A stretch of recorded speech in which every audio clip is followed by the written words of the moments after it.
Tom, what attracted you to Brian's story, and what made you want to tell it now? Well, I think the timing of the universe is perfect, and so it was more about those the powers and that are unseen that say now is the time. It moved me because I had been living a different life in Memphis, Tennessee at the time. I'd been teaching at a historical black college, and Brian's experience felt like the kids' experience. My kids of color, kids from underserved neighborhoods who were not experiencing the same America that I experienced, going to jail for crimes they didn't commit, not getting their stories told. And then I met the man, and he moves with such positivity and power, and coming out of such difficulty. And I thought he could have an effect on my students, turn their lives more into something positive, and I think he can do the same for America. We need to do something about our criminal justice system. Oh yeah. And Brian, seeing this movie, your life story on the big screen, did it stir up some old emotions for you? Absolutely. There is no way to shake a 10-year traumatic experience. Some experiences last, a matter of seconds, and it will stick with a person forever. This was a 10-year ordeal. So not just for me, but for my family. So it was definitely tough to be on set, to watch this be created, and now also seeing the final creation and being in a theater and watching this and watching the reactions that people get from it. It's tough. It's a tough film. It's a tough watch. It was a tough experience, but it's needed. It's absolutely needed for so many other people in similar situations. Yeah. And you guys actually both experienced unfortunate, kind of monumental, life-changing situations. You were being falsely accused in your bicycle accident. Is there something positive you guys can take away from these painful experiences? Well, I think Brian's an example of taking, the darkness and finding a way to the light. And it's a death and resurrection story. We killed Brian's youth off, but somehow he was able to resurrect, prove his innocence. He educated himself. He stayed positive. He changed his mindset. He got free while he's behind bars in perspective. And now he's going to use his story to free others. And there's a parallel because I went through something as well, as you said. I had a literal almost death, I almost died, a near-death experience because of a bike accident. And somehow I was able to pull through it and find enough positivity and tell a story about that in a documentary called I Am. And we found each other and got to work together on this story. I appreciate the fact that the movie didn't focus too much on the accuser. It was really more about your story and moving forward. However, do you feel that there should be some consequences for anyone who falsely accuses someone of sexual assault? I absolutely do. I think that everyone on this planet should be held accountable for their actions, despite you being a man, a woman, whatever the case may be. People lie. It's not a man lies, it's not a woman lie, people lie. And so I think it's important that we stress and put pressure on our judicial system and the way it operates to get to the truth about what happened in these different situations, because people will do what they need to do to protect themselves. So what is life looking like for present-day Brian Banks? I am a father of a 6-month-old beautiful young king. I wrote my book, What Set Me Free, that came out July 2nd. It's on the shelves now everywhere.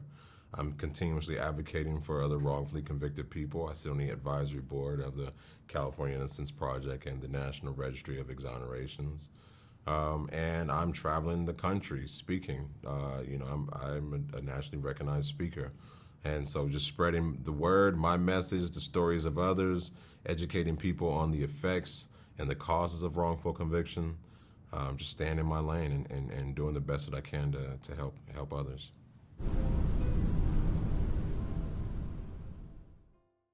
Well, first, congratulations on the film. It was really so good. Thank you. But you guys are both playing real people. So what steps did you take to make sure you were portraying them accurately?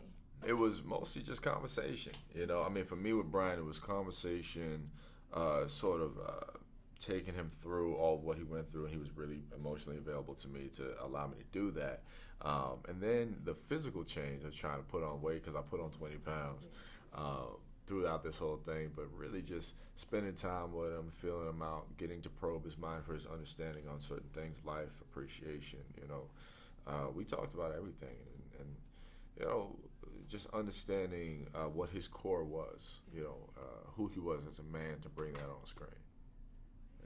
Yeah, Justin Brooks is a lawyer, started the California Innocence Project out here, and they've exonerated a lot of people, and he got caught up in Brian's kind of unstoppable force of nature, and they ended up helping him through this process. But Justin's an incredible guy, very positive guy. I think he works in a very frustrating world of no's, and you can't do it that way, and gets to really see front and center how broken certain aspects of the criminal system are.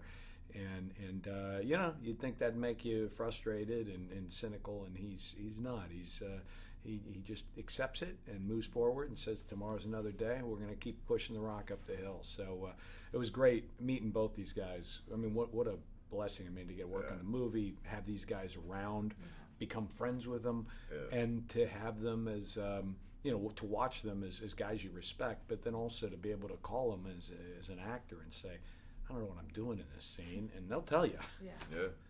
So Aldis, it seemed like you formed a real relationship with Brian. Yeah, that's my dude. Yeah, it's cool.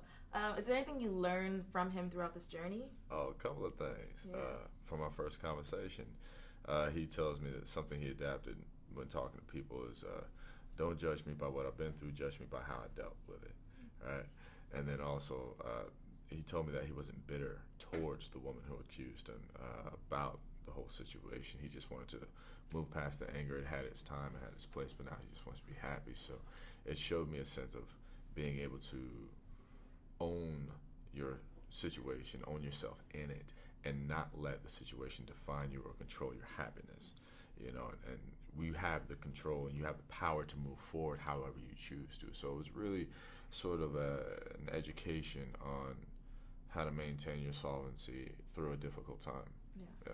Like Juanetta Gibson, which is Brian's accuser, she never really faced any consequences, which frustrates me. But do you guys feel that she should have?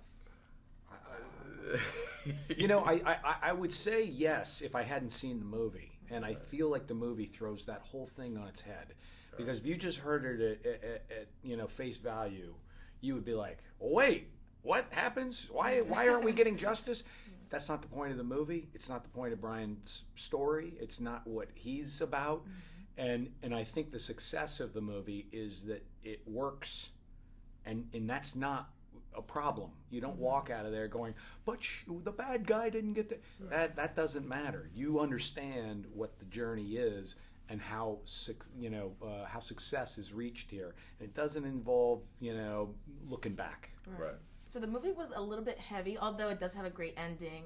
Is there anything you guys did or do normally to just wind down and relax after filming a really heavy, deep scene? You just go to work out for another 4 hours at the gym. That's how you go kick back, Honestly, right? yeah. Finish the scene, and I'd be like, he'd like be spilling his guts out, and then I'd be like, "What are you doing now?" And he'd be like, "I'm going to the gym for 3 hours with Brian." I'd be like, "See ya." We had to. As soon as they cut, I still had to go work. Yeah. I had to keep size on it. It was not easy, but something Brian and I did. We found this spot called Wing Guru, right, which is like the spot. I mean, they have a spot in Memphis called Gus's, great chicken, right? So Gus's is the spot, but Wing Guru's also. They got this little sriracha garlic wings.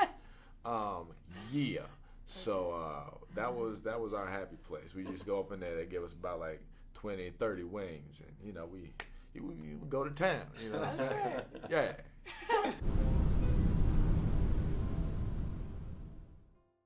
What attracted you guys to the script? For me, the Brian as a real person, the real story, the hope in this story, how inspiring it is, and Karina, the character of Karina with Brian, I just think they bring such a light their story and help heal each other. Yeah. So yeah. I read it and Leomi just jumped out of the page, because Leomi, when you meet her, she says, I didn't do anything special, I just loved my son. Like, that's what she says all the time. But in the love that you have for your son was the bedrock of his being sane and him being able to keep moving forward when he was incarcerated. And the things that she did to show her love for her son, she sold her car, mortgaged her home. She went to see him 3.5 hours there and back. She wrote him a letter every day.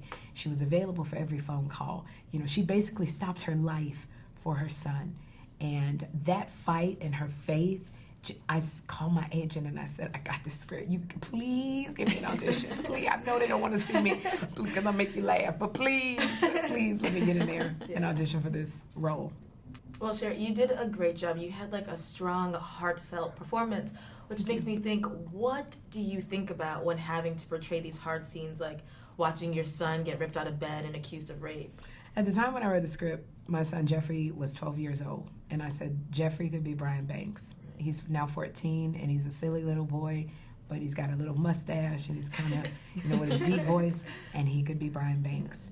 And, that emotional thing of seeing my son being ripped away from me, it is devastating and is real for me. So to portray and give honor to Leomi and her story of she did everything she could to keep Brian away from any kind of element, and even still, it happened to a person who was supposed to be playing pro right now, ball. So, that kind of thing is what informed me. And then Brian, how he would talk about how much he loved his mother and how much she meant to him. At a time where the Me Too movement has a platform and we're saying believe women, do you think shows or movies like Brian Banks or When They See Us takes away from that message? It's funny because you never want to believe that your child is lying. You always want to believe your child. But I think this movie shines more of a spotlight on the failure of the judicial system in Brian Banks's life, as opposed to not believing the victim. I think that the judicial system failed him in the fact that if they had done their due diligence and went and done the necessary investigation, just by walking a hallway, because he was charged with kidnapping, just by walking the hallway to see that there is no possible way he could have kidnapped this woman, that it might have been so much different for this boy's life. Yeah. So I think it speaks more of that, this movie, than anything else. I'm so sorry. No, don't be sorry. That's absolutely what our movie's about. And also the relationship that he has with Karina. You have Brian's story and he meets Karina, who was a victim of sexual violence and who wasn't believed. And so then to come forward and to meet someone like Brian and to have her view change and believe him because he's such a wonderful guy and to help each other in that way, that's why they're a great balance to the story. This is kind of a different role for both of you guys. We see you always so bubbly and light. Are there any specific roles or characters you guys are looking to portray in the future? Yeah, everything. Everything, please. I want to have a love scene with Idris Elba. I swear to God. Or Channing Tatum. Those two. Okay, I won't settle for less, girl. I'm hoping this movie propels me to that place. Drama, comedy. I want to kill somebody. I would like to jump off a roof and do some damage. I would like to kick somebody in the. We do horse ride dogs. We all can do the above. Everything. All of the above, girl. All right, well, thank you guys sex so scene is much. definitely in my future. Sex scene. I don't know about you, Melanie. Oh, Yeah. okay.